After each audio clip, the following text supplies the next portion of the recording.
doing everything they talk about. You know I'm everything a boss about. Not putting work and gotta toss them out. I'm really biting, they just barking out. I'm really riding, they just parking now. His street, what to talk about. See the big H when I'm walking out. Yeah. Hey man, you caught me off guard. That don't ever happen. Wanted to reach out to you. Obviously, Super Syrian just wrapped up their championship league with the Karlstad Crusaders against the Stockholm Mean Machine. And this is the first time in a while that the league actually expanded. I know we had talked a little bit. They were a bigger league before before COVID and all that happened. But what were your overall thoughts to the first season with the expanded teams? I think it was good for Sweden. I think it was one of those things that put them on an international stage. If they hadn't expanded this year, we wouldn't be on this podcast talking right now, right? Like we wouldn't be talking about Sweden football. So in that aspect, it was really good for them to expand to 8 teams. I do think that it was a little premature. I think that the lower teams that joined the league weren't necessarily ready for the commitment that it takes to play on the top league. We saw the lower teams decide not to have imports, not to have either European or American imports. Which is rare, like a death sentence. And that's how it turned out. Like they were able to play well against each other in the lower teams. But besides the Limham Griffins pulling an upset against the Orebro Black Knights early in the season, none of them really played well against the better teams with the imports. Even though, I mean, it's kind of a cop out to say, oh, well, it's just because of imports. I don't want people to think that, oh, you just need imports. But it was noticeable difference because it's a league that doesn't have a lot of imports. So it's just, one player here, one player there makes a huge difference when that's all you are allowed. The Limham Griffins were one of the better Division I teams to me, but they lacked a good quarterback. Their quarterback just was not good enough for them to win games. And a lot of games, you look at that team and say, okay, defense played okay, offense couldn't do anything. If they had an American quarterback, all that changes. And then you look at the other teams, and it's similar, like, oh, well, they got good defense, but their cornerback isn't that good, or their safety isn't. Like, it's one position here or there that really made a difference.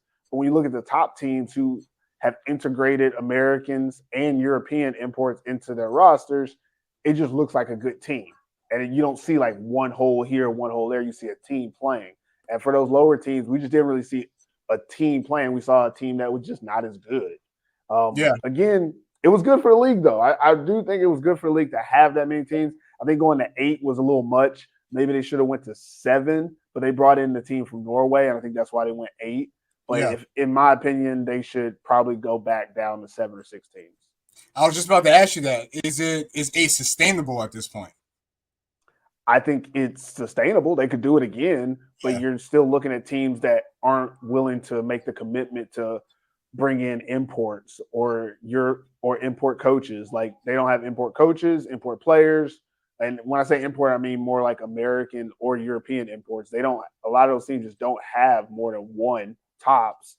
And you're competing against teams that have multiple players and coaches. Orebro Black Knights, import coaches, 2 Americans. You look at all the other top teams, they all have the 2 Americans and they have multiple European imports to match the team. So that's just one of those situations that you got to do. Yeah. Can you hear my background or no? I can hear it, but it's pause it. Pause it for a second. Can you pause it? Sorry. All right, so we got here. I just forgot. Oh, you're talking about expanding and stuff like that. Hey, so that brings me to kind of like my next question, because obviously following you guys in, if you don't, Pro Football Sweden, American Football Finland, you could catch the YouTube channels, and they'll be in the description below. Definitely go subscribe to the guys. Karlstad Crusaders, they were a team based on your rankings between you, Anton, and Jala, between 3 and 5. Jala may have had a middle of the pack. Well, but they came in 4th last year. It's hard to. I mean, that's a big jump. They came in last out of 4 teams, and now they won the damn division.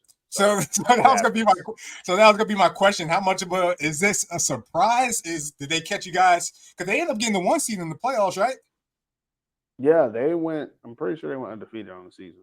I don't think they lost any games. So was it a surprise with the type of season that they were able to put together? especially in an expanding Super Series? Not really. I think it is one of those seasons where even though they might have came in fourth last year, they could have won last year. They won the Scandinavian Cup last year, even though they came in fourth in the league. It's just one of those situations where the biggest issue, in my opinion, again, I'm not a expert on Sweden yet, but I do keep up with it.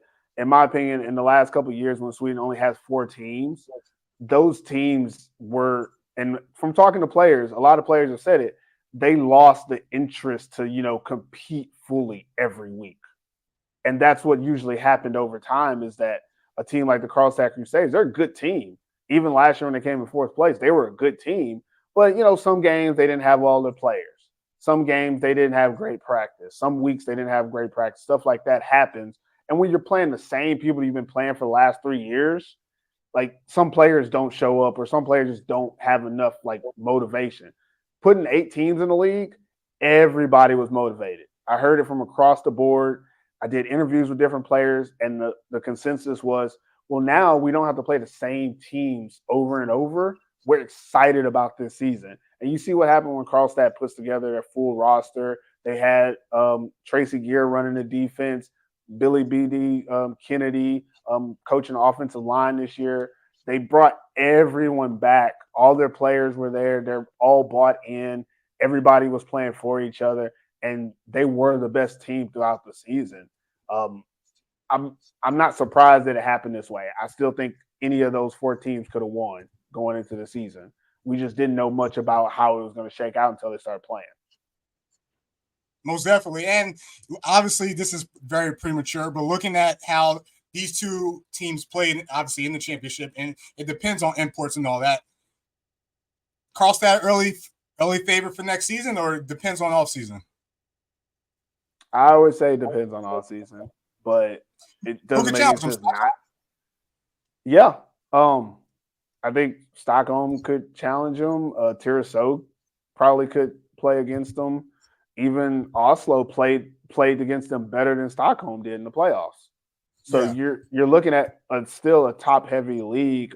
Even though Örebro didn't have a great season overall, they have the foundation to have a really good team. So you're looking at the top 5 teams in that league are still, you can draw it out of a hat who's going to be the best team next year based on independent factors and small details between them. But after that is where you start to get, well, who's going to come in 4th, 5th, 6th. That's where it's a little shaky. But again, it was good top heavy teams in this league, and for the most part, 1 through 4.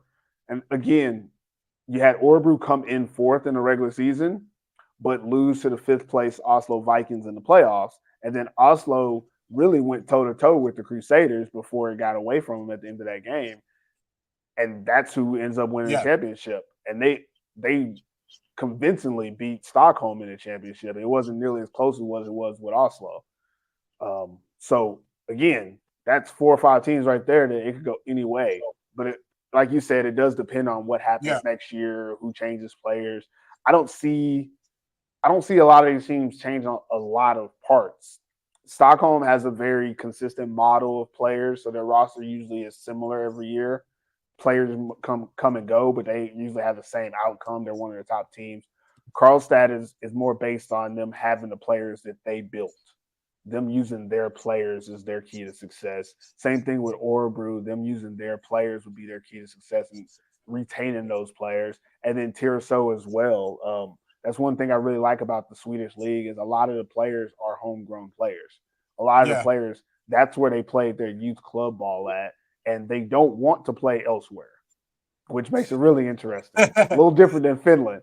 The guys in Tyresö, they don't want to play in Stockholm, which is 20 minutes up the road. So it makes it really good. Karlstad's kind of out there by itself. So if they get their players to come back, they're legit contenders again for a championship.